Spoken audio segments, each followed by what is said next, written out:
নমস্কার বন্ধুরা, আরএস গল্পকথায় আপনাদের সবাইকে স্বাগত। আশা করি আপনারা সবাই সুস্থ আছেন। বন্ধুরা, আপনারা শুনছিলেন শ্রী যোগেশচন্দ্র বন্দ্যোপাধ্যায়ের লেখা একটি কাহিনী, ব্রহ্মের জঙ্গলে। আজকের দ্বিতীয় পর্ব।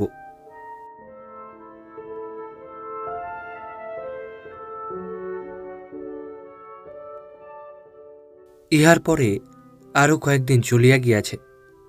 নিরুদা ও নগেন প্রত্যহ রতীশের বাড়িতে মিলিত হয় এবং নানা রকম পরামর্শ করে। সেদিন সারাদিনের মধ্যেও নিরুদা একটিবার সেখানে আসিল না। সন্ধ্যা হইল, তবু তাহার দেখা নাই। দুইবার লোক পাঠানো হইয়াছিল, কিন্তু তাহার দেখা পাওয়া গেল না। নগেন ও রতীশ বড়ই চিন্তিত হইল। নগেন কহিল, নিরুদার তো কখনো এমন হয় না, আজ সারাদিনে একবারও এলো না, ব্যাপার কি? রতীশও চিন্তিতভাবেই কহিল, কি জানি, কিছুই বুঝতে পারছি না। আজ সব কিছু ঠিকঠাক করবার কথা, আর কদিনই বা আছে। এখান থেকে ব্রহ্মদেশে যেতেও তো সময় দরকার, আর ৮-১০ দিনের ভিতর আমাদের রওনাও হতে হবে যে। নিরুদা যে আজ ভাবিয়ে তুললে দেখছি। তাই নাকি? বলিয়া দরজা ঠেলিয়া নিরুদা ঘরে প্রবেশ করিল। এই যে নিরুদা, এসেছ? প্রায় সমস্বরে উভয়ে চিৎকার করিয়া উঠিল। রতীশ প্রায় কাঁদো কাঁদো হইয়া কহিল, যাই বলো নিরুদা, এ তোমার ভারী অন্যায়। আমরা তোমার জন্য সারাটা দিন পথের দিকে চেয়ে আছি, আর তোমার কিনা দেখাই নেই। অথচ জানো তো কাজ এখনো কত বাকি। সব জানি ভাই। একটু হাসি মুখে নিরুদা ইহা কহিল। তারপর একটু নীরব থাকিয়া আবার কহিল, সব জানি, কিন্তু কি করব ভাই, কাজের চাপে এত দেরি হয়ে গেল। একটা দুঃসংবাদ আছে রতীশ, জানিস তো, দেরাদুনে আমার এক মাসিমা থাকতেন। টেলিগ্রাম পেয়েছি, কাল তিনি মারা গেছেন। এই দেখ টেলিগ্রাম। নিরুদা টেলিগ্রামখানি বাহির করিয়া রতীশের হাতে দিল। রতীশ ও নগেন উভয়ই তাহা পড়িল। পড়িয়া নগেন কহিল, টেলিগ্রামে যে তোমাকে যেতেও লিখেছে। হ্যাঁ, যেতে লিখেছে, আর আমাকেও যেতেও হচ্ছে সেখানে। নিরুদার কণ্ঠস্বর গম্ভীর। স্তম্ভিত হইয়া নগেন কহিল, সে কি, তুমি দেরাদুন যাচ্ছ? কিন্তু তোমাকে যে আমাদের সঙ্গে ব্রহ্মদেশে যেতে হবে নিরুদা। নিরুদা তেমনই গম্ভীরভাবে কহিল, তাই তো সংকল্প করেছিলুম নগেন। স্থির করেছিলুম আমরা ৩ জনে মিলে সেখানে যাব। দুঃখ কষ্ট যা কিছু আসে তা ৩ জনেই বরণ করে নেব, আর জ্যোতিষদা ও তার বাপ মাকে উদ্ধার করবার গৌরব নিজেও ভাগ করে নেব।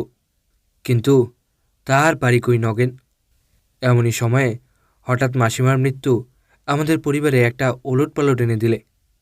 তার বিপুল সম্পত্তি, সোনা রূপা হীরা জহরতেরও অভাব নেই, কিন্তু দেখবার মতো কেউ নেই।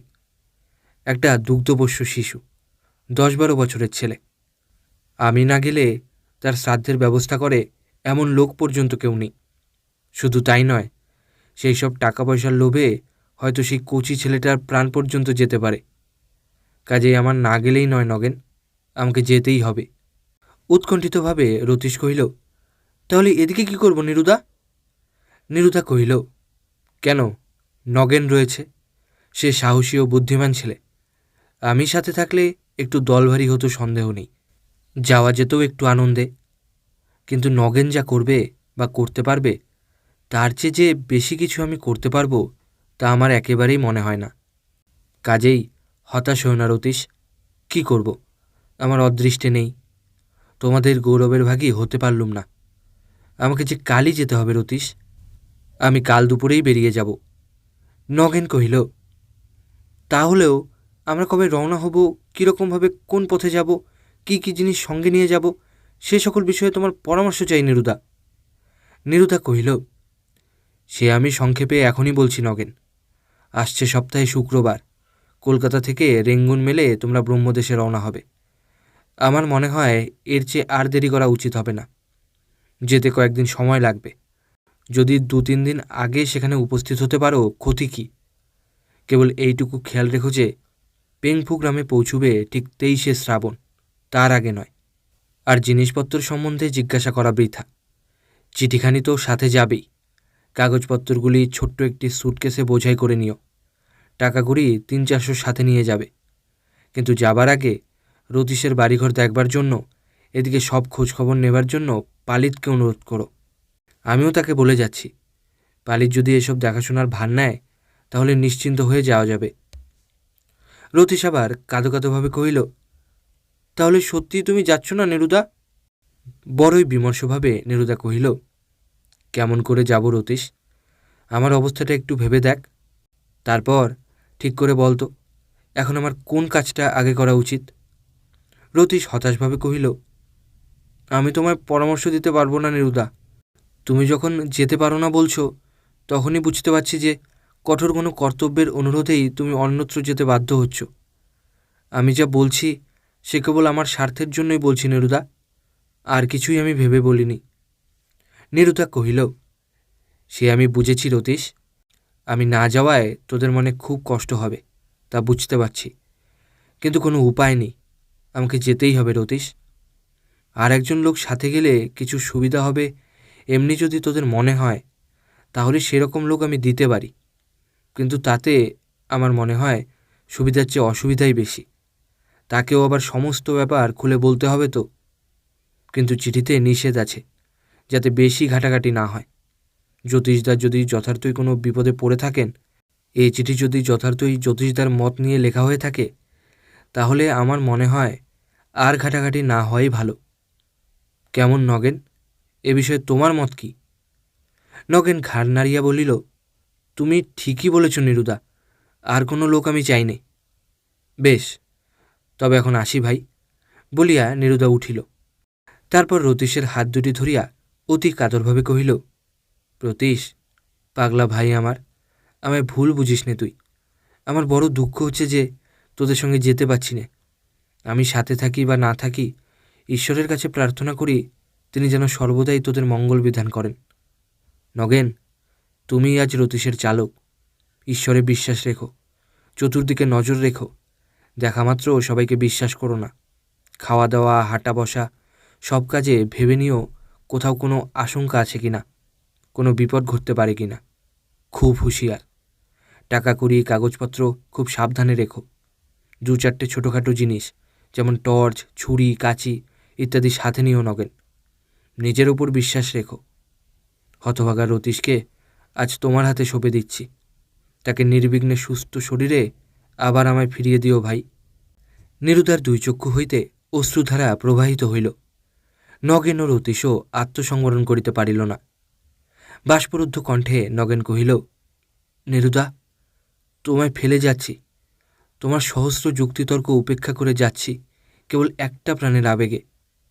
কিন্তু গোড়াতেই যদি বুঝতে পারতুম যে তোমার যাওয়া হবে না, তাহলে এ দায়িত্ব মাথায় নিতে সাহস করতুম কিনা সন্দেহ। কিন্তু এখন যে পিছিয়ে গেলেও শান্তি পাব না নিরুদা। তুমি সাথে না গেলেও তোমার আশীর্বাদ চাই। ভগবানকে মানি, তাকে বিশ্বাস করি, সে কথা ঠিক, কিন্তু নিরুদা, সবচেয়ে যে তোমায় বেশি বিশ্বাস করি, তোমার বেশি আশা করি নিরুদা। কাজেই সকলের আগে আশীর্বাদ চাই তোমার। তোমার দৃঢ় আশীর্বাদ যেন অক্ষয় বর্মের মতো আমাদিগকে রক্ষা করে। নিরুদা, তুমি আশীর্বাদ করো, আশীর্বাদ করো নিরুদা। নগেন দুই হাতে নিরুদাকে জড়াইয়া ধরিল, কিন্তু আর কথা বলিতে পারিল না। নিরুদাও তাহাকে জড়াইয়া ধরিল। তারপর তেমনি বাষ্পরুদ্ধ কণ্ঠে কহিল, নগেন, রতীশ, ঈশ্বর তোমাদের আশীর্বাদ করুন, ঈশ্বর তোমাদের জয়যুক্ত করুন। আমি যেখানেই থাকি না কেন, আমার প্রবল ইচ্ছাশক্তি তোমাদের মঙ্গল চিন্তায় নিয়োজিত থাকবে, একথা তুমি ঠিক জেনো নগেন। আচ্ছা, রাত হলো অনেক, তবে এখন আসি ভাই। মনে রেখো, আজ এক মঙ্গলবার, আসছে সপ্তাহে মঙ্গল কি বুধবার দিন তোমরা কলকাতা রওনা হবে, আর শুক্রবার তোমরা রেঙ্গুন মেলে ব্রহ্মদেশে রওনা হবে। ভামো সেখানে বিখ্যাত শহর। ভামো থেকে কিভাবে পেংফু গ্রামে পৌঁছবে সে তোমরা সেখানে গিয়ে ব্যবস্থা করে নিও। কালকে আমি ব্যস্ত থাকব, কাল হয়তো আমার সঙ্গে আর দেখা হবে না। তাহলে এখনকার মতো এই আমাদের শেষ দেখা রতীশ। রতীশ তাহাকে প্রণাম করিল। নিরুদা তাহার মাথায় হাত বুলাইয়া আশীর্বাদ করিল। নিরুদা কপাট খুলিয়া বাহির হইল। নগেন হারিকেন লণ্ঠন লইয়া তাহার অনুগমন করিল। রতীশও দরজার নিকটেই দাঁড়াইল। লণ্ঠনের এক ঝলক আলো যাইয়া বাহিরে পড়িল। সঙ্গে সঙ্গে করবী গাছের ঝোপটা একবার কাঁপিয়া উঠিল।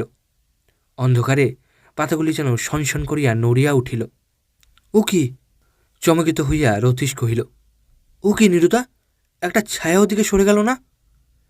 নিরুদা একবার সেদিকে তাকাইল, তারপর অতি সহজভাবে কহিল, না, ও কিছু নয়, কোনো পাখি টাখি উড়ে গেছে, তাই গাছটা নড়ে উঠেছে, এই যা।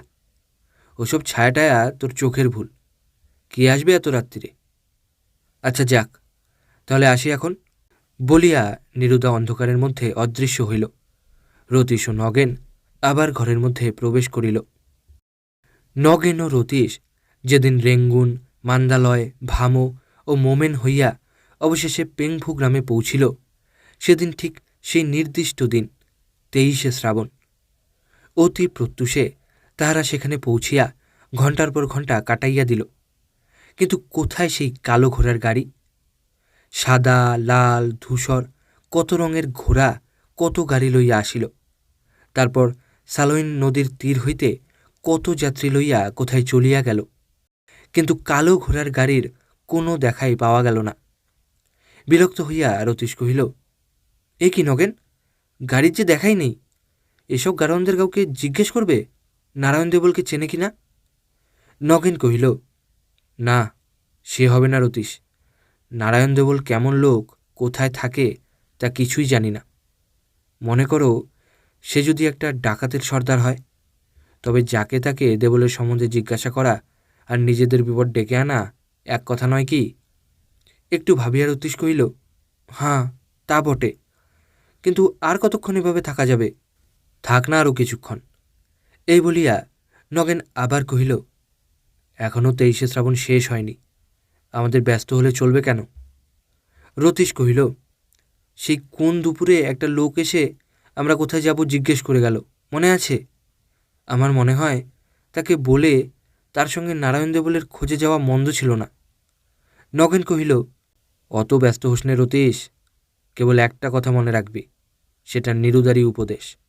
তা হচ্ছে, যাকে তাকে বিশ্বাস করবি নে। সম্ভবত খুব সহজ কোনো কাজে আমরা হাত দিইনি, কাজে সহ্য করতে হবে অনেক কিছু। দূরে ধুলা উড়িতে দেখা গেল।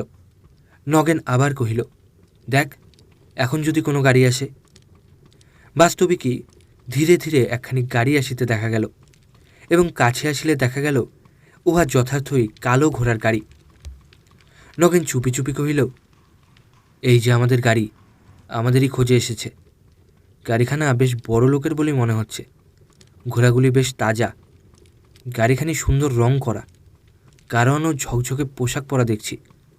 রতীশ, এবার আমাদের কাজ আরম্ভ হলো। ঈশ্বরের নাম নে, নিরুদার নাম নে। গাড়িখানি নিকটে আসিয়া থামিল। গাড়োয়ান নামিয়া একবার ইতস্তত চারিদিকে তাকাইল। নগেন তাহার নিকটে যাইয়া জিজ্ঞাসা করিল, তুমি কোত্থেকে আসছ?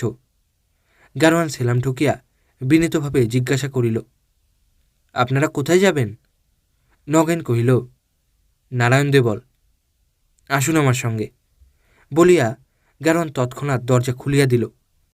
নগেন তাহাদের জিনিসপত্র, দুটি সুটকেস ও একটি বিছানা দেখাইয়া দিল। গাড়োয়ান সেইগুলিও গাড়ির ভিতরে পুড়িয়া দিয়া কহিল, যান, আপনারা ভিতরে যেয়ে বসুন, অনেকটা রাস্তা, যেতে রাত হয়ে যাবে। নগেন প্রথমে রতীশকে গাড়িতে উঠাইল, তারপর নিজে গাড়িখানিতে উঠিয়া বসিল।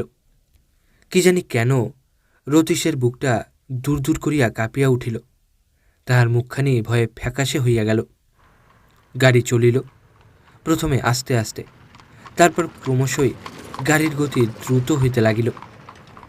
কতক্ষণ চলিল ঠিক বলা যায় না, মনে হইল অনেকক্ষণ চলিল।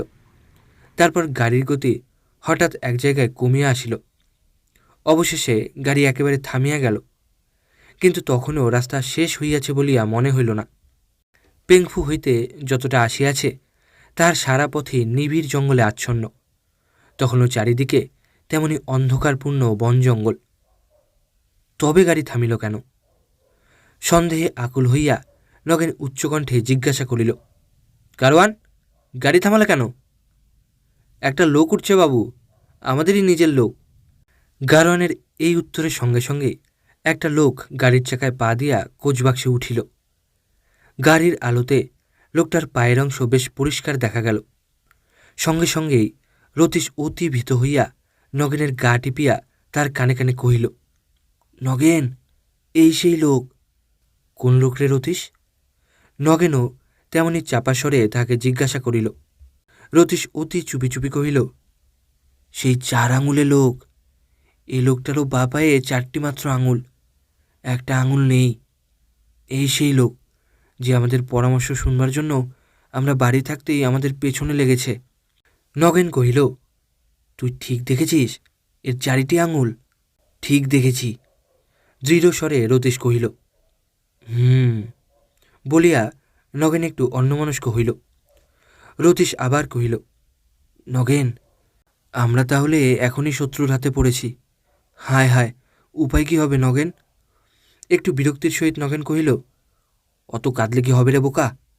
এ কাজে বিপদ অনেক, সে তো আমরা জেনে শুনেই নেমেছি। দেখা যাক না শেষ পর্যন্ত কি হয়। আচ্ছা, ছুরি ও টর্চটি কোথায়? রতীশ কহিল, সে আমার পকেটে, এই যে। দরকার আছে?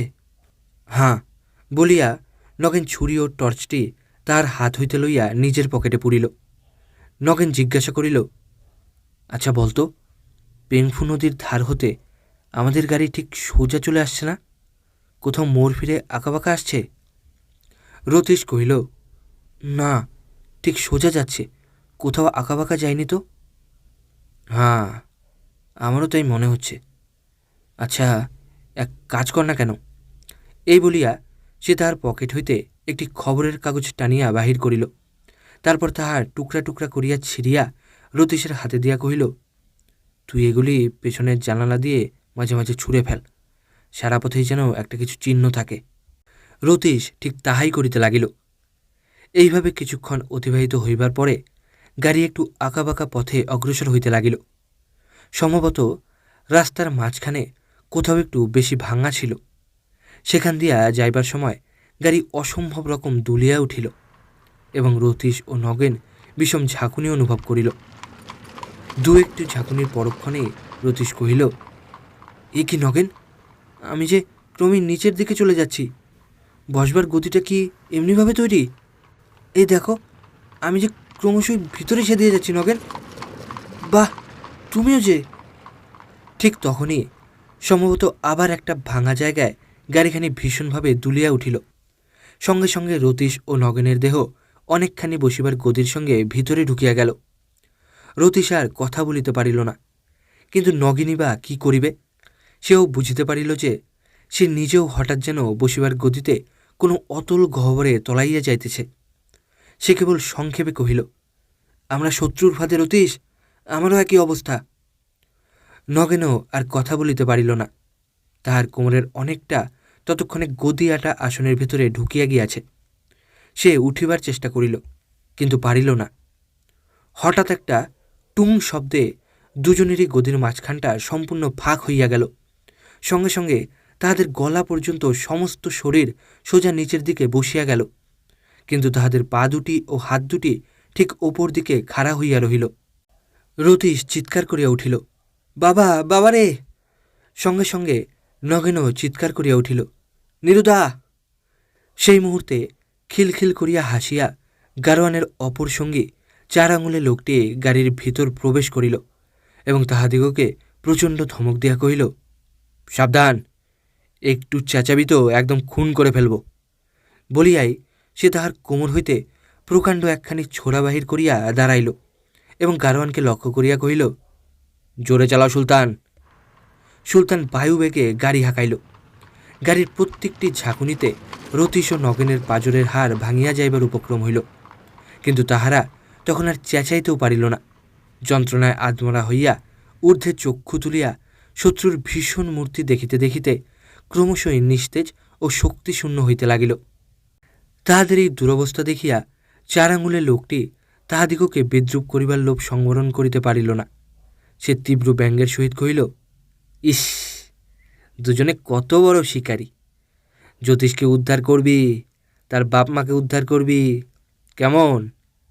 তোদের সেই পালের গোদা, সেই নিরুদা বদমাইশটা কোথায়? সেটা এলে একটু অসুবিধায় ফেলতো। গাড়িখানাতে 3 জনের বসবার মতো বন্দোবস্ত করতে হতো। আর লোকটাও ছিল একটু চালাক বেশি। কেমন, তা নয় কি? যাক, ভালোই হয়েছে, সে গেছে দেরাদুন, আর তোরা এখন তো এলি চীন মুল্লুকে। তারপর ব্রহ্মের জঙ্গলে তোদের সব কটার শেষ বিছানা বিছিয়ে দেব। একটু অবাক হচ্ছিস না? কেমন করে আমি তোদের নিরুদার দেরাদুনের খবর পেলুম? তোদের সেই শেষ মিলনের দিনের কথা মনে আছে? ওরে বাবা, সেটা যেন জ্যান্ত যমদূত। ভাগ্যিস তার কোনো সন্দেহ হয়নি। হতভাগার যদি একটুখানি সন্দেহ হতো তাহলে সে ধরেই ফেলতো আমাকে। কত বড় ধরিবাজ! একদিন সে ঘরের ভিতর পরামর্শ করলে, বাইরে রাখলে 2টো পাহারা। সেদিন বিপদে পড়ে পাগল সেজে যান বাঁচাতে হলো। সেটা না আসায় ভালোই হয়েছে। আর যদিই বা কোনো দিন আসে, তাহলে এই বন্ধুদের কোনো খোঁজ পেতে হবে না। চিনমুল্লুকের পেংফু গ্রামে এসে আর কোন বাহাদুরিটাই বা তিনি করবেন? তোরা তখন থাকবি 300 মাইল দূরে ব্রহ্মের জঙ্গলে। যাক, এখন তোদের মধ্যে পালের গোদা কে? তুই বুঝি? বলিয়া সে তাহার পা দিয়া নগেনের মাথায় একটা ঠোক্কর মারিল। ঘৃণা ও ক্রোধে তাহার সর্বশরীর কাঁপিয়া উঠিল। তাহার চক্ষু দুটি হিংস্র জন্তুর মতো জ্বলিয়া উঠিল। কিন্তু অসহায়, সে তখন বড় অসহায়। এই সময় গারোয়ান সুলতান কহিল, কেলকার সাহেব। 4 আঙুলের লোকটি উত্তর করিল, কেন ডাকছ সুলতান? সুলতান কহিল, গাড়ি কোথায় রাখব? কর্তার ঘরের সামনে, না একদম বাড়ির ভিতর গুদাম ঘরের কাছে? কেলকার কহিল, কর্তার ঘরের কাছেই নিয়ে যাবি, কিন্তু শালবাগানের ভিতর দিয়ে। অতটা ঘুরপথে কেন? সুলতান জিজ্ঞাসা করিল। কেলকার বিরক্তির সহিত কহিল, আহ, তুমি এত জিজ্ঞাসা করো না সুলতান, যা বলছি তা করে যাও। আমি কি সোজা পথে এদের নিয়ে যাব, যাতে পথঘাটেটা ঠিক রাখতে পারে সেই জন্যে? সাবধানের মান নেই। এরা যদি পথই ঠিক রাখতে পারবে, তবে আর কেলকার এ কাজের ভার নিয়েছে কেন? রতীশ ও নগেন তাদের সমস্ত কথাই শুনিল, কিন্তু কাহারও তখন কথা বলিবার শক্তি ছিল না। কথা বলিবার চেষ্টা করাও বিপজ্জনক, কারণ সাক্ষাৎ যমদূত কেলকার তখনও উন্মুক্ত ছোড়া লইয়া তাহাদের মাঝখানে দাঁড়াইয়াছিল। সারি সারি সুদীর্ঘ শালগাছের মধ্য দিয়া গাড়ি যাইতে লাগিল। দূরে ও অদূরে পর্বতশ্রেণী জটাজুট সমন্বিত ক্রুদ্ধ ভীষণ কাপালিক শ্রেণীর মতো দেখাইতেছিল। গাড়ি ফটকের কাছে আসিতেই কে একজন হুকুম দিল, পাগলা ঘণ্টি বাজিয়ে বাবুকে জাগিয়ে দে। বিশৃঙ্খল সুরতালে পাগলা ঘণ্টি বাজিয়া উঠিল। গাড়ি থামিল।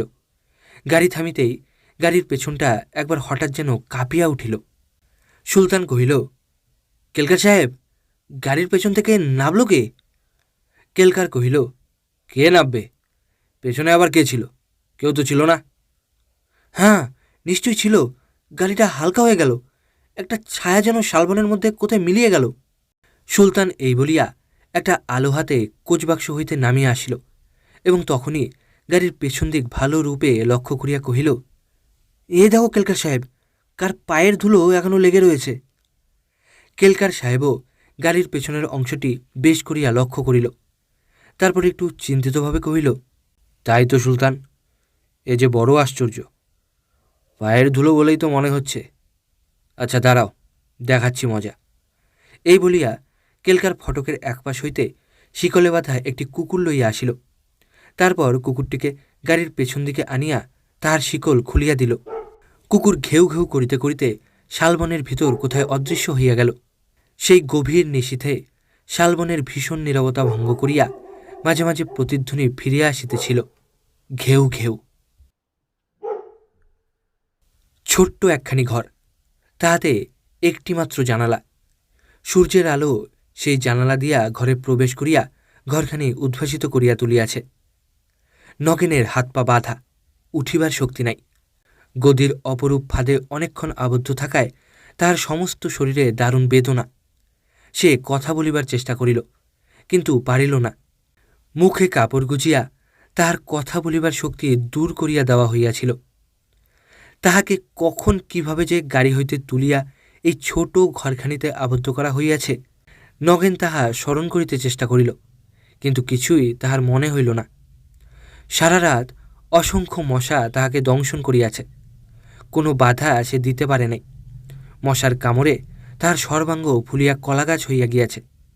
সে সারা দেহে তীব্র যন্ত্রণা অনুভব করিতে লাগিল। নগেনের মনে একে একে সমস্ত ঘটনা উদয় হইল। তাহার মনে হইল সেই চিঠির কথা, নিরুদার কথা, সেই পরামর্শ। তারপর পেংফু গ্রাম হইতে ঘোড়ার গাড়িতে নারায়ণ দেবলের বাড়ি আসা ইত্যাদি সব কথা তাহার মনে হইতে লাগিল। কিন্তু কেমন করিয়া সে যে এই ঘরে আবদ্ধ হইয়াছে, কে তাহাকে আবদ্ধ করিয়া গেল, তাহা সে কিছুতেই মনে করিতে পারিল না। ঘাড় ফিরাইতে সে অক্ষম। সুতরাং ঘরের মধ্যে আর কে আছে বা কি কি জিনিস আছে তাহা সে কিছুই ঠিক করিতে পারিল না। হাত পা বাঁধা অবস্থায় একটি খালি তক্তপোষের ওপর শুইয়া থাকিয়া সে এক দৃষ্টে কেবল ঊর্ধ্বে তাকাইয়াছিল। কিন্তু সেই ঘরের ছাদ দেখিয়াই সে বুঝিতে পারিল ঘরটি অতি ক্ষুদ্র। সে বুঝিল এই তাহার কয়েদ ঘর। কিন্তু রতীশ কোথায়? রতীশের কথা মনে হইতে তাহার বুকটা কাঁপিয়া উঠিল। সে ভাবিল, হায় হায়, কচি ছেলে রতীশ, সে যে তার নগেন বা নিরুদা ছাড়া কাউকেই জানে না। সে এখন কোথায়, কিভাবে আছে, কে তাহা বলিয়া দিবে? হঠাৎ ঘরের দরজায় চাবি ঘুরাইবার টুংটাং শব্দ হইল। নগেন বুঝিল কেহ দরজা খুলিয়া ভিতরে আসিতেছে। সে তাহার চক্ষু বন্ধ করিয়া অসারের নিদ্রার ভান করিয়া তেমনি পড়িয়া রহিল। করাং করিয়া সশব্দে দরজা খুলিয়া গেল। সঙ্গে সঙ্গে একটা বিকট চিৎকার নগেনের কানে আসিয়া মুহূর্তের জন্য তাহাকে একটু সন্ত্রস্ত করিয়া তুলিল। ঘরে ঢুকিবার সঙ্গে সঙ্গেই কে বিকট চিৎকার করিয়া কহিল, কিরে শয়তানের দল, কেমন আছিস? ঘুমোচ্ছিস? বেশ, ঘুমো। পায়ের শব্দে নগেনের বোধ হইল অন্তত 2 জন লোক ঘরের মধ্যে প্রবেশ করিল। সেই বাজখাই গলায় লোকটি আবার কাহাকে কহিল, উজ্জ্বল সিং, ছোড়া দুটোকে কালকে কোনো ওষুধ দেওয়া হয়নি? উজ্জ্বল সিং কহিল, না দেবলজি, একটা রাত শুধু মশার হালুয়া তৈরি করলুম। ওষুধ দেবার সময় তো যথেষ্টই আছে, কিন্তু রাঘববাবুর সামনে ছাড়া আমি কোনো কাজে হাত দিতে চাই না। কারণ হাজার হোক, ছোট ছোড়াটা রাঘববাবুরই ভাইপো তো। আরে রেখে দাও তোমার ভাইপো, বলিয়া দেবলজি তেমনি বিদ্রোপের সহিত আবার কহিল, ভাইপো সম্পর্কটাই যদি বড় হতো তাহলে কি আর এরকম কাজে হাত দেয়? সর্দার উজ্জ্বল সিং, তুমি এই বাঙালি বাবুদের একেবারেই চেনো না। স্বার্থের জন্য এরা না পারে এমন কোনো কাজই নেই। আমরা যাতে পিছপা হই, বাঙালি বাবুরা তাতেও ঝাঁপিয়া পড়ে। তা যাক, ওসব কিছু ভেবো না সর্দার। যখন যেটাকে খুশি একে একে সব কটাকেই পালিশ করতে থাকো। বিশেষত আমরা তো কেউ আর রাঘববাবুর গোলাম নই যে তার অত মন জুগিয়ে চলতে হবে। আমাদের নিজেদের স্বার্থ এতে জড়িত, সুতরাং যা ভালো বুঝবো তা করবার অধিকার আমাদের আছে। কথা বলিতে বলিতে দেবলজি ধীরে ধীরে নগেনের নিকটবর্তী হইল এবং তাহার মুখের উপর ঝুঁকিয়া পড়িয়া কহিল, দেখছ সর্দার, এটা ওর ঘুম নয়, ছোড়াটার নকল ঘুম চলছে বটে। বলিয়া ঠাস করিয়া নগেনের গালে এক চর কষিয়া দিল। নগেন তৎক্ষণাৎ চক্ষু খুলিয়া তাকাইল। শত যন্ত্রণা বোধ হইলেও সে চুলমাত্র নড়িতে পারিল না, টু শব্দটি করিতে পারিল না। তাহার 2 হাত 2 পা তক্তপোষের পায়ার সহিত শক্ত করিয়া বাঁধা এবং মুখে তাহার কাপড় গোজা। উজ্জ্বল সিংহ নিকটে আসিল। সে তাহার পকেট হইতে একটি ছোট ছুরি বাহির করিল। তারপর তাহা খুলিয়া ঠিক চক্ষুর ওপরে অতি কাছে সোজা ধরিয়া রাখিয়া কহিল, ওরে শয়তান, এদিকে তাকা, শোন। বাড়ি থেকে বেরোবার বেলা যত বুদ্ধির বাহাদুরি নিয়ে বেরুস না কেন, এখন এই মগের মুল্লুকে সেসব তোকে কিছুতেই বাঁচাতে পারবে না। মনে রাখিস, দরকার হলে যে কোনো মুহূর্তে এই ছুরি দিয়ে তোর চোখ দুটো একদম তুলে ফেলব। সাবধান, কোনো চালাকি করবি নি, কোনো বাহাদুরি করবি নি, তাহলেই সর্বনাশ। নগেন তাহার গোপদারি জমকালো হিংস্র মুখের দিকে বেশিক্ষণ তাকাইতে পারিল না। ভয়ে তাহার চক্ষু বন্ধ হইয়া আসিল। নগেনের চক্ষু বন্ধ হইতেই উজ্জ্বল সিং তাহার সুদৃঢ় হস্তে নগেনের মাথায় এক প্রচণ্ড ঘুষি বসাইয়া দিল। সেই আঘাতে তাহার মাথা ঝিমঝিম করিয়া উঠিল। তাহার সমস্ত শরীর থরথর করিয়া কাঁপিয়া উঠিল। আবার তাহার চক্ষু খুলিয়া গেল এবং তাহা হইতে ঝরঝর করিয়া অশ্রু প্রবাহিত হইল। সে প্রাণপণে চিৎকার করিবার প্রয়াস পাইল, কিন্তু তাহার সমস্তই বৃথা হইল। তাহার কণ্ঠ হইতে কোনো শব্দ বাহির হইল না। দেবলজি কহিল, দাও না সর্দার, ছোড়া দুটোর মুখের কাপড় খুলে দাও, একবার প্রাণ গলে চেঁচিয়ে নিক। দেবলজির উপদেশে উজ্জ্বল সিং তাহাদের মুখের গোজা খুলিয়া দিল। নগেন যেন হাঁপ ছাড়িয়া বাঁচিল। নগেন বুঝিল এই দেবলজি আর কেহ নহে, এই সেই নারায়ণ দেবল। কিন্তু সর্দার উজ্জ্বল সিংকে তাহা সে বুঝিতে পারিল না। সে অনুমান করিল উজ্জ্বল সিং দেবলজিরই কোনো অনুচর হইবে। এত দুঃখেও নগেন একটু স্বস্তিবোধ করিল। সে বুঝিল রতীশও নিশ্চয় এই ঘরেই আবদ্ধ আছে। দেবলজির ছোড়া দুটো কথায় তাহাই সে বুঝিতে পারিল। পেংপু হইতে আসিবার কালে গাড়িতে বাক্সবন্দী হওয়ার যন্ত্রণায় ও সারারাত মশার কামড়ে, অনিদ্রায় ও অবসাদে রতীশ অতি প্রত্যুষে কখন ঘুমাইয়া পড়িয়াছিল তাহা সে নিজে স্থির করিতে পারে নাই। ঘরের তালা খুলিবার শব্দ কিংবা দেবলজি ও উজ্জ্বল সিংয়ের বিকট চিৎকার কিছুই রতীশের ঘুম ভাঙাইতে পারে নাই। সে তখনও গাঢ় নিদ্রায় অভিভূত। রতীশ স্বপ্ন দেখিতেছিল। প্রকাণ্ড কয়েকটি বুনো মহিষ তাহাকে ও নগেনকে তাড়াইয়া লইয়া যাইতেছে। তাহারা আঁকিয়া বাঁকিয়া কত দিকে ছুটিতেছে, কিন্তু উন্মত্ত মহিষ তথাপি তাহাদের পশ্চাতে ছুটিয়া আসিতেছে। রতীশ অনুভব করিল ক্রমশই তাহারা যেন পিছাইয়া পড়িতেছে। মহিষের দল তাহাদের শিং উঁচাইয়া ক্রমশই কাছে আসিতেছে। তাহাদের চক্ষু হইতে যেন আগুন ঠিকরাইয়া বাহির হইতেছে, আর তাহাদের নাসিকা হইতে বুঝি জ্বলন্ত আগ্নেয়গিরির তরল ধাতু নিঃসৃত হইতেছে। রতীশ বুঝিল তাহাদের আর নিস্তার নাই, তাহাদের রক্ষার কোনো উপায় নাই। হঠাৎ দূরে, বহু দূরে এসে দেখিতে পাইল তাহাদের নিরুদা তাহাদেরই রক্ষার জন্য তীব্র বেগে পাহাড় বাহিয়া নিচে নামিয়া আসিতেছে। হাতে তাহার প্রকাণ্ড বর্ষা। ভয়ে উৎকণ্ঠিত রতীশ আনন্দে আত্মহারা হইয়া চিৎকার করিয়া কহিল, বাঁচাও, বাঁচাও নিরুদা। সর্দার উজ্জ্বল সিং ঠিক সেই মুহূর্তেই তাহার মুখের কাপড় খুলিয়া দিয়াছিল। স্বপ্নের সেই কাতর চিৎকার তৎক্ষণাৎ তাহার কণ্ঠ হইতে উচ্চস্বরে বহির্গত হইল। ক্ষুদ্র কক্ষতলে প্রচণ্ড রব প্রতিধ্বনিত হইল, বাঁচাও, বাঁচাও নিরুদা। সর্দার উজ্জ্বল সিং রতীশের মুখের কাপড় খুলিবার জন্য তাহার মাথার উপর ঝুঁকিয়া পড়িয়াছিল। হঠাৎ রতীশের এই বিপুল চিৎকারে সে বিস্মিত ও চমকিত হইয়া এক পা পেছনে হটিয়া গেল। তারপর কতকটা অপ্রস্তুতভাবে কহিল, এ কি দেবলজি? একটু হাসিয়া দেবলজি কহিল, হো আর কিছু নয়, বোধহয় স্বপ্ন দেখছে ছোড়াটা। মুখের গোজাটা খুলবার অপেক্ষায় বোধহয় দমটা এতক্ষণ আগুবাগু করছিল। নে নে রে হতবাগা, ঘুমিয়ে নে, বেশ করে স্বপ্ন দেখে নে। কিন্তু কাকে ডাকছিলি রে হতবাগা? নিরুদা? কে তোর নিরুদা? সে আমি জানি, আমি বলতে পারি দেবলজি, আমি তাকে বেশ করে চিনে এসেছি। বলিয়া ঘরের মধ্যে অপর একটি লোক প্রবেশ করিল। কণ্ঠস্বরেই নগেন তাহাকে চিনিল। সে আর কেহ নয়, সেই 4 আঙুলে কেলকার। বিস্মিত হইয়া দেবলজি কহিল, এই যে কেলকার, তুমি এতক্ষণ পর্যন্ত বাইরে ছিলে? সেই কোন দুপুর রাতে বেরিয়ে গেছ? শুনলুম বিশেষ কাজে বেরিয়ে গেছ, কিন্তু এতক্ষণ কি এমন কাজ কেলকার? সে কথাই বলতে এসেছি দেবলজি। বলিয়া কেলকার একটু নীরব থাকিয়া আবার কহিল, একটা অদ্ভুত ব্যাপার হয়ে গেছে। কাল রাত দুপুরে এই ছোড়া দুটোকে পেংপু থেকে নিয়ে এসে গাড়ি থামা মাত্র গারোয়ান সুলতান বললে, কে যেন আমাদের গাড়ির পেছন থেকে নেবে গেল। আলো দিয়ে আমিও গাড়ির পেছনটা পরীক্ষা করলুম। দেখে মনে হলো তার অনুমান বোধহয় একেবারে মিথ্যে নয়। দেখলুম গাড়ির পেছনে কার পায়ের ধুলো একরাশ। ভাবলুম সন্দেহটা দূর করা ভালো। কুকুরটাকে ছেড়ে দিলুম। কুকুরের পেছনে গেল সুলতান। কুকুরটা ঝোপঝাড় পেরিয়ে, একটা জলা জায়গা পেরিয়ে অনেকটা দূরে একটা উঁচু শাল গাছের তলায় গিয়ে দাঁড়ালো। সুলতান বুঝলে সেই গাছের ওপরে কেউ আছে। সে গাছের ওপর তার টর্চের আলো ফেলে বললে, যেই থাকো নিচে নেমে এসো এখনই, তা নইলে ভালো হবে না বলছি। গাছের ওপর থেকে কে একটা লোক সরসর করে অনেকটা নেমে এসে হঠাৎ থেমে একটা ডালের ওপর বসে বললে, দূর ছাই। আমি ভাবলুম বুঝি কচি ছেলেটাকে নিয়ে এসেছিস, তার হাড় মাংস খাওয়া যাবে। নিয়ে এলি একটা কুকুর, যা যা পালা শিগগির।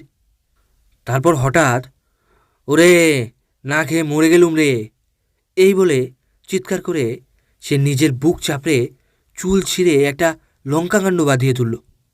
পরে গলা ছেড়ে চেঁচিয়ে কেঁদে বললে, দোহাই তোর গুরুর, কচি ছেলেটাকে নিয়ে আসবি, মাথার চুলগুলি ছাড়িয়ে নিয়ে আসবি। ওই যে সেই ছেলেটা, দিব্যি কচি ছেলে, বাহ। সুলতান বললে, সেটার চেহারা অদ্ভুত, মাথায় প্রকাণ্ড জটা অনেকগুলি। পাগল মনে করে সুলতান চলে এলো, কিন্তু আমার তবু একটু সন্দেহ হওয়ায় আমি অলস থাকতে পারলুম না। নিজেই গেলুম খোঁজ করতে, কিন্তু পাগলটা ততক্ষণে কোথায় অন্তরিত হয়ে গেছে। আমি গিয়ে আর দেখতে পাইনি।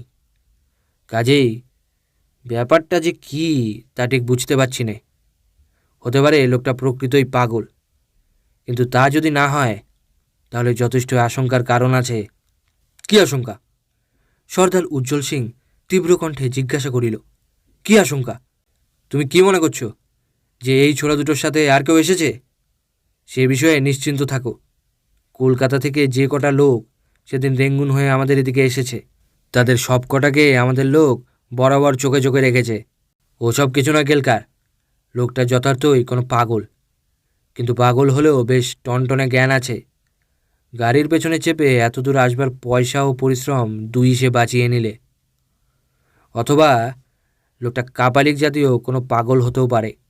হয়তো প্রকৃতই ওর আকাঙ্ক্ষা ছিল যে এই ছোট ছোড়াটাকে হাড় মাস শুদ্ধ চিবিয়ে খায়। তা যাক, সে নিয়ে অত মাথা ঘামাবার দরকার নেই। তবু সাবধানের মান নেই। কাজেই দেবলজি, একটু সাবধান হওয়া ভালো। যত শিগগির পারা যায় এই আড্ডা ভেঙে এদের নিয়ে আমাদের নিজ আড্ডায় ফিরে যাওয়া উচিত। সেখানে গেলে জমও ঘেঁষতে সাহস করবে না। গম্ভীরভাবে মাথা নাড়িয়া দেবলজি কহিল, সে বেশ ভালো কথা, কিন্তু তাতে আর দেরি করবার দরকার কি? ইচ্ছা করলে আমরা কি এখনই সেখানে রওনা হতে পারি না?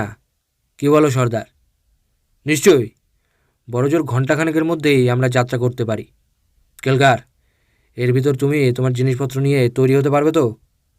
উজ্জ্বল সিং প্রশ্ন করিবার সঙ্গে সঙ্গে কেলকারের দিকে তাকাইল। কেলকার অতি ধীরভাবে কহিল, হ্যাঁ, তা নিশ্চয় পারা যায়। জিনিসপত্রের মধ্যে তো প্রধান হচ্ছে এই ছোড়া দুটো, সেজন্য কোনো অসুবিধা হবে না। কিন্তু আমার মনে হয় এখন দিন দুপুরে রওনা না হয়ে রাতের অন্ধকারে সরে পড়াই ভালো। যদি বা কোনো শত্রু থাকে, সে আমাদের পিছু লাগতে পারবে না। হ্যাঁ, বেশ বেশ বলিয়া সর্দার ও দেবলজি উভয়ই তাহার কথার অনুমোদন করিল। দেবলজির হঠাৎ যেন কি একটা চমক ভাঙিল। সে চকিতভাবে কেলকারকে জিজ্ঞাসা করিল, হ্যাঁ কেলকার, ভালো কথা। তুমি না বলছিলে যে নিরুদা লোকটাকে তুমি চেনো? কে সেই লোক? তুমি তাকে কেমন করে জানলে? হাসিয়া কেলকার কহিল, লোকটা এই ছোড়া দুটোরই প্রতিবেশী, এদের বিশেষ বন্ধু। আমাদের চিঠির ব্যাপার সে সব কিছু জানে। ছোড়াটা খুব চালাক, আমাকে কয়েকবার প্রায় ধরে ধরে। সেটারও আসবার কথা ছিল, তাহলে হয়তো একটু অসুবিধাই হতো। তাকে যে এত শিগগির ধরা যেত সে কথা আমার আদৌ বিশ্বাস হয় না। কিন্তু ছোড়াটার কি একটা তার এলো, সে হতভাগা এরা রওনা হবার আগেই দেরাদুন চলে গেছে। যাক, আপদ গেছে বলিয়া সর্দার উজ্জ্বল সিং আবার কহিল, তা নইলে বোধ হয় তোমার একটু বেগ পেতে হতো। কেমন? বলিয়া সর্দার একটু বিদ্রুপের হাসি হাসিল। দেবলজিও তাহাতে যোগদান করিল। উভয়ের বিদ্রুপে কেলকার একটু মনক্ষুণ্ণ হইল। সে আর কথা কহিল না। এই সময়ে রতীশ কাতর কণ্ঠে চিৎকার করিয়া উঠিল, জল, জল, জল, জল খাবি? বলিয়া ব্যঙ্গের সহিত সর্দার তাহার ছুরির বাটখানি রতীশের মুখে পুড়িয়া দিল। রতীশ তাহার বমির উদ্রেক হওয়ায় একবার ওয়াক করিয়া উঠিল। দেখিতে না পাইলেও নগেন সমস্তই বুঝিল। ঘৃণায় ও ক্রোধে তাহার আপাদমস্তক জ্বলিয়া উঠিল। সে চিৎকার করিয়া কহিল, শয়তান, কুকুর, তোর যে নরকেও স্থান হবে না পিশাচ। সর্দারের হিংস্র গর্জনে তৎক্ষণাৎ সমস্ত কক্ষতল মুখরিত হইয়া উঠিল। সে বাঘের মতো হুঙ্কার দিয়া কহিল, বটে, এত দম্ভ, এত সাহস! কেলকার, চাবুক, চাবুক লেওয়াও। মূর্খ বাঙালি, তুই কি ভাবছিস যে তোর নরকের ভয়ে আমাদের বুক থরথর করে কাঁপতে থাকবে? দাঁড়া, তোকে দেখাচ্ছি মজা। দেবলজি, দরকার হচ্ছে আমাদের রতীশ ছোড়াটাকে নিয়ে। এটাকে বাঁচিয়ে রেখে তো আমাদের কিছুমাত্র লাভ নেই। দাও তবে এটাকে আজই, এখনই নিকাশ করে। পৈশাচিক ক্রোধে উজ্জ্বল সিংয়ের চক্ষু দুটি উজ্জ্বলতর হইয়া উঠিল। সে আবার চিৎকার করিয়া কহিল, চাবুক, চাবুক নিয়ে আয়। বটে, এত বড় সাহস! সিংহের গুহায় পা দিয়ে ছোড়া আজ আমাকে শাসাতে এসেছে। চাবুক, চাবুক লে আও, জলদি! সর্দারের প্রথম চিৎকারেই কেলকার চাবুকের জন্য ছুটিয়া গিয়াছিল। সে এই সময় সর্দারের নিকট চাবুক হাজির করিয়া কহিল, এই যে চাবুক। সর্দার তাহার হাত হইতে চাবুক কাড়িয়া লইয়া উন্মত্তের মতো হিতাহিত জ্ঞানশূন্য হইয়া নগেনের দেহে সপাং সপাং করিয়া চাবুক মারিতে লাগিল। প্রথম আঘাতেই নগেনের সারা দেহ কাঁপিয়া উঠিল। দ্বিতীয় আঘাতেই সে চিৎকার করিয়া উঠিল, ওরে বাবারে! সঙ্গে সঙ্গে রতীশ চিৎকার করিয়া উঠিল, এ তুমি কি করলে নগেন? হায় হায়! ক্রমাগত চাবুকের আঘাত উপেক্ষা করিয়াও নগেন মত্ত হস্তির মতো গর্জন করিয়া কহিল, চুপ, চুপ থাক রতীশ, আমায় দুর্বল করিস নে। আমার সমস্ত তেজবীর্য পুঞ্জীভূত করে আমাকে আজ স্বর্গে যেতে দে রতীশ। ঠিক সেই সময়ে সকলেই দেখিল রক্তবস্ত্রে সুসজ্জিতা এক দীর্ঘাকৃতি ভৈরবী, কপালে উজ্জ্বল লাল তিলক, রোষরক্ত দৃষ্টিতে তাহাদেরই দিকে তাকাইয়া আছেন।